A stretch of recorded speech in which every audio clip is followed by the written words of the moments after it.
I think it's huge. I remember hearing a story while we were doing training about somebody who went back to visit the country she was born in, didn't know the language, didn't know anything about the food, and suddenly realized on the airplane just how little she knew. And I realized that for us, I want my daughter to go back to Ethiopia. I want her to know the language, that it doesn't sound unfamiliar to her ears, that she can speak it in our family. And I want the food, if she wants to go to a restaurant and order the food, that she knows what she likes, that she knows the different flavors, she knows the customs and the celebrations and why they're important, and why her mother and her father, her first parents, why they celebrated these things and what daily life was like, so that if she chooses to go back, I feel like we made a promise that we were adopting and bringing this child into our family. We're taking her from her country, but yet for us,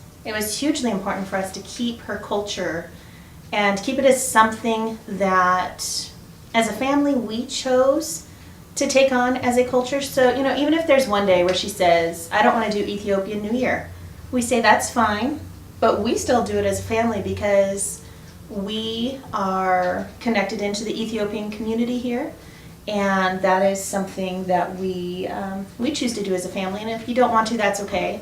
But yeah, just to keep, it's hugely important.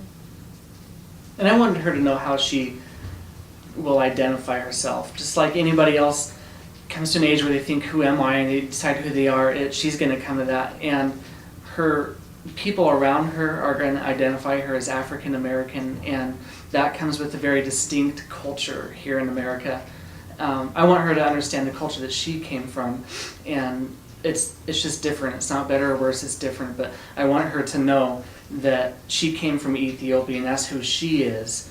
And it makes her a big part of her, how do I phrase this?